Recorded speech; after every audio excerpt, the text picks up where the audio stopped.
Hi friends, hello my dear students.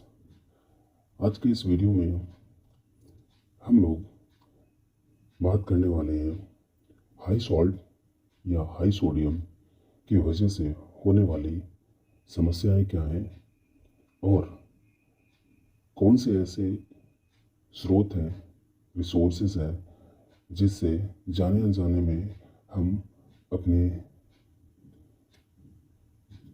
Body में sodium intake कर रहे हैं। क्योंकि दोस्तों बहुत सारी ऐसे रिसोर्सेज होते हैं, अगर देखा जाए तो हम जाने और अनजाने में नमक अपने शरीर में लेते जा रहे हैं। हम लोग बातों बातों में, कभी हंसी मजाक में आपस में बातें करते वक्त ये कहते भी हैं, यार ज़िंदगी में नमक नहीं रह गया है। और आपने तो सुना ही होगा, जुबां पे लागा नमक इसके का। दोस्तों, चाहे वो नमक इश्क का हो या नमक खाने का हो या नमक ज़िंदगी में हो, अगर ये सब बढ़ जाता है, हद से ज़्यादा खुराक बढ़ जाती है, तो इसका दिल पर बहुत बुरा असर पड़ता है और इसके साथ ही साथ दिमाग पर भी बहुत असर पड़ता है। तो दोस्तों, आज हम बात करने वाले हैं इसी संबंध में, what are the adverse health effect associated with excess salt consumption. अधिक नमक खाने से या अधिक नमक होने की वजह से हमारे शरीर पर, हमारे स्वास्थ्य पर क्या असर पड़ता है। तो दोस्तों, सबसे पहले तो हम ये जान लें कि नमक ज़्यादा खाने से एक मेजर इशूज होता है high blood pressure, that is hypertension. और हाइपरटेंशन की वजह से हार्ट फेल्योर का रिस्क बढ़ जाता है, तो हार्ट फेल्योर के चांसेस भी बढ़ जाते हैं। इसके अलावा नमक हमारे खाने में अधिक होने से स्टमक कैंसर का भी चांस बढ़ जाता है। और अगर हम अपने खाने में नमक बहुत ज़्यादा यूज़ कर रहे हैं तो आपको लगातार एक थकावट सी महसूस होती रहेगी, शरीर में सुस्ती बनी रहेगी। और हम जानते ही हैं, नमक बहुत ज़्यादा खाने से एक समस्या और भी होती है, that is damage to the kidney. Kidney को डैमेज कर देता है अगर लंबे समय तक अधिक नमक खा रहे हैं तो। क्योंकि दोस्तों, नमक एक ऐसा सब्सटेंस होता है जो कि हमारे बॉडी में पानी को अधिक से अधिक रिटेन करता है, रोकता है। और अगर हमारे शरीर में पानी बहुत ज़्यादा रुकेगा तो ऐसे केस में ब्लड वॉल्यूम बढ़ेगा, और ब्लड वॉल्यूम बढ़ेगा तो धीरे धीरे हमारे आर्टरीज और वेंस में भी प्रेशर ज़्यादा होगा। और ऐसी कंडीशन में किडनी को ब्लड फिल्टर करने के लिए बहुत ज़्यादा हाई टेंशन से होकर के गुजरना पड़ेगा। और यही कारण है कि किडनी भी समय के साथ डैमेज हो सकता है। और क्योंकि ब्लड के अंदर नमक ज़्यादा होने से या हमारे शरीर में नमक ज़्यादा होने से शरीर का वाटर, पानी जो होता है, यूरिन के थ्रू बहुत कम निकल पाता है और हमारे बॉडी में पानी इकट्ठा होने लगता है और बॉडी में स्वेलिंग होने लगती है, मोटापा की शिकायत आती है, वेट गेन की समस्या होती है। ये सारी समस्याएं अधिक सॉल्ट कंटेंट की वजह से होता है। और दोस्तों, अगर आप खाने में नमक बहुत ज़्यादा यूज़ कर रहे हैं तो हमेशा आपको हेडेक बना रहेगा। और क्योंकि ब्लड प्रेशर बहुत ज़्यादा होने की वजह से हमारे दिमाग पर भी उसका बहुत ज़्यादा असर होता है। इसके अलावा दोस्तों, एक बड़ी समस्या होती है increase risk of cardiovascular disease. Heart से संबंधित बहुत सारी समस्याएं हो सकती हैं अगर आप अपने खाने में नमक बहुत ज़्यादा यूज़ कर रहे हैं तो। और किडनी स्टोन की भी शिकायत बढ़ जाती है, क्योंकि किडनी में फिल्ट्रेशन का रेट स्लो हो जाएगा, जिसकी वजह से डिपोजिशन होने लगेगा और स्टोन की समस्या बढ़ने लगेगी। इसके अलावा दोस्तों, नमक आपके खाने में ज़्यादा होने से आपकी हड्डियां भी कमज़ोर होने लगेंगी।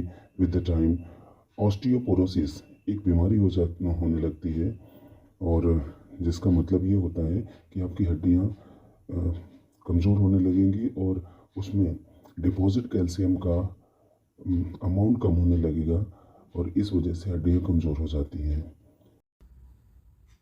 इसके साथ ही साथ दोस्तों और भी समस्याएं हो सकती हैं, जिसमें कि एक बहुत बड़ी समस्या ये भी है कि आपका कॉग्निटिव फंक्शन इम्पेयर्ड हो जाएगा।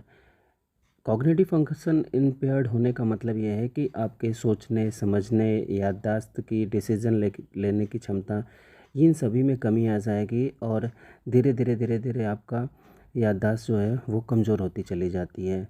तो दोस्तों, अभी तक हम लोगों ने ये देखा कि हाई सॉल्ट कंटेंट की वजह से हमारे शरीर पर क्या दुष्प्रभाव पड़ते हैं, क्या नुकसान होते हैं।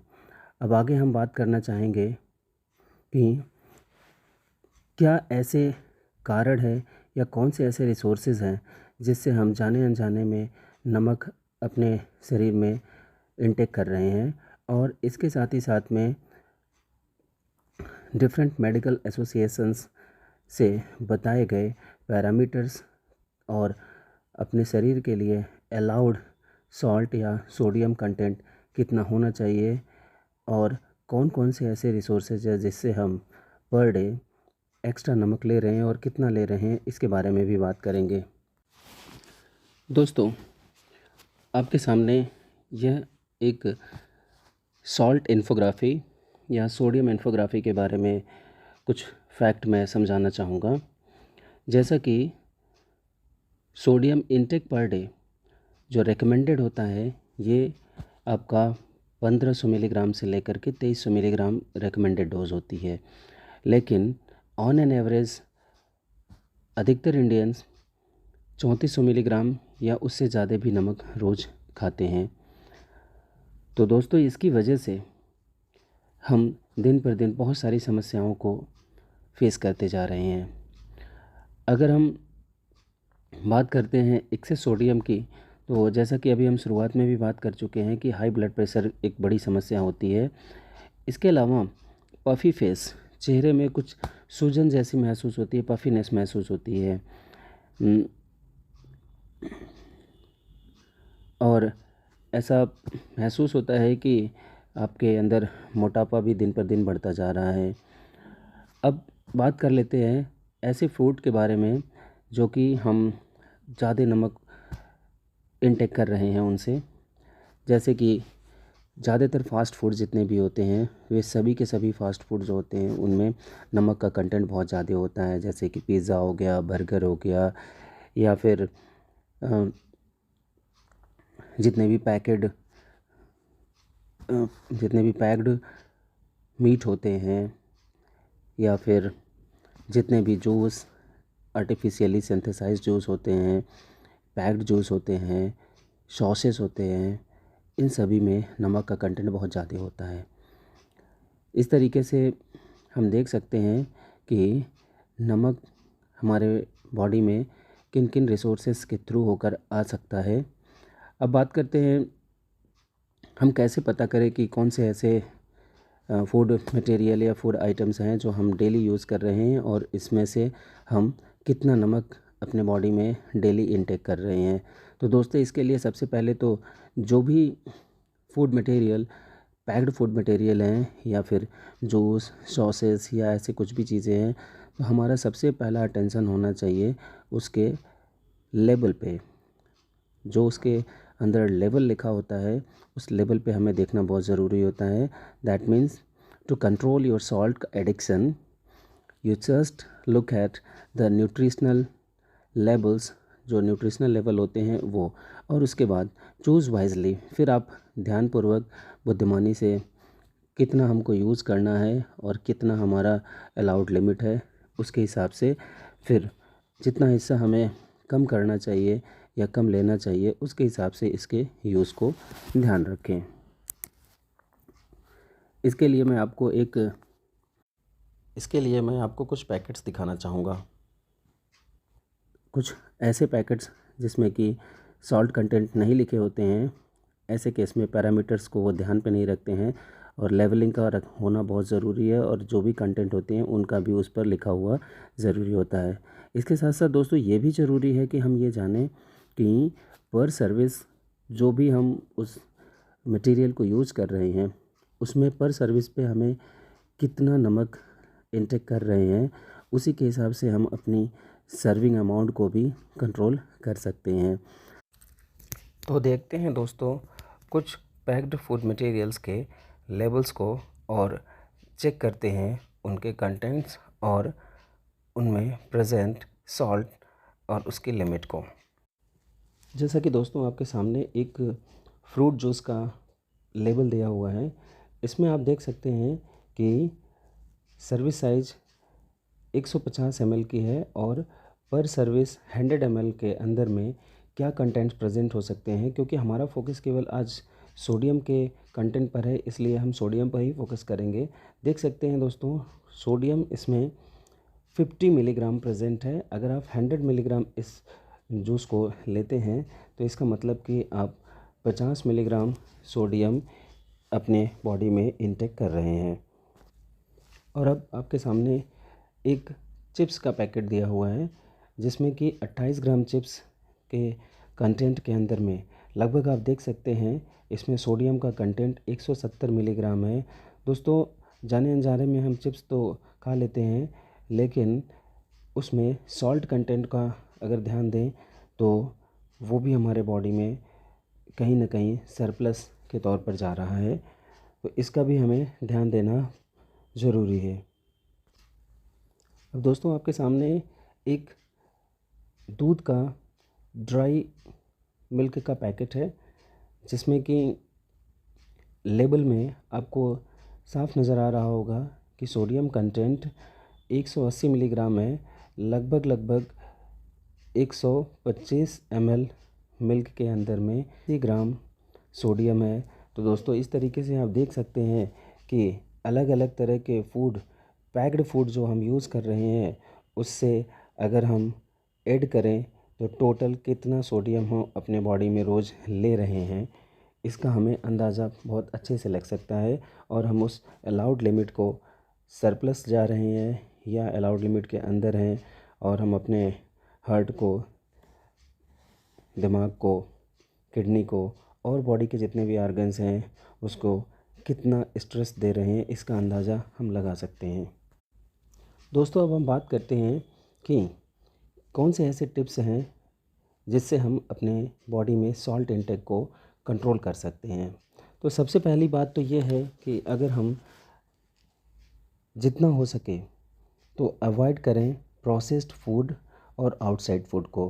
प्रोसेस किया हुआ फूड या आउटसाइड फूड बहुत कम से कम लेने की कोशिश करें, और जहाँ तक हो सके फ्रेश लें, फ्रेश चीज़ें खाएं और घर का बना हुआ खाएं। दूसरी बात हमें ये ध्यान रखना है कि try to limit the amount of salt you put while cooking. जब खाना बनाते समय जो सॉल्ट की लिमिट है उसको हमें कोशिश करें कम रखें। और तीसरी बात, इस बात का हमें ध्यान देना पड़ेगा कि जब हम खाना पका लेते हैं उसके बाद खाते समय एक्स्ट्रा नमक जो ऐड करते हैं वो ना ऐड करें, क्योंकि खाना पकाते समय जो नमक हम ऐड करते हैं वहीं सफिशिएंट होता है, उसके अलावा एक्स्ट्रा ऐड करने की कोई भी ज़रूरत नहीं है। और दोस्तों खाने में हम जो भी सलाद, चटनी, सॉस ये सब यूज़ करते हैं उसको जहाँ तक हो सके कम करें, और अगर सलाद यूज़ भी करते हैं तो उसमें ऊपर से जो नमक स्प्रिंकल करते हैं उसकी जगह पर जहाँ तक हो सके थोड़ा विनेगर या कुछ इस तरह की चीज़ें यूज़ करते हैं जिसका टेस्ट बना रहे, लेकिन नमक एक्स्ट्रा नहीं ऐड करें। दोस्तों एक और लिमिट जो हमें अपनी डेली लाइफ में लाने की ज़रूरत है वो है कार्बोनेटेड और aerated soft drinks, artificial juice जिनमें कि बहुत हाई कंटेंट में सॉल्ट प्रेजेंट होता है। तो या तो इनकी कंजम्पशन को मिनिमाइज़ करें या फिर इसका कंजम्पशन बिल्कुल बंद करें।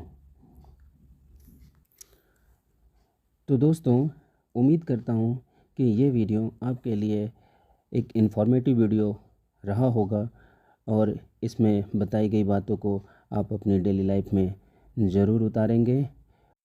अगर हमारा ये छोटा सा प्रयास आपको अच्छा लगा तो चैनल पे अगर नए हैं तो सब्सक्राइब कर दीजिए, लाइक करें और अपने लोगों के बीच में शेयर करें। आगे भी मैं अपना प्रयास जारी रखूँगा, इसी तरह के हेल्थ से संबंधित जानकारी आप तक पहुंचाता रहूँगा। इस चैनल पर आपको cosmetic chemistry, daily life chemistry और केमिस्ट्री से संबंधित हर एक ब्रांच और हर एक डेली लाइफ इश्यूज़ का वीडियोस मिलते रहेंगे। तो तब तक के लिए सभी को नमस्कार and be healthy, be happy.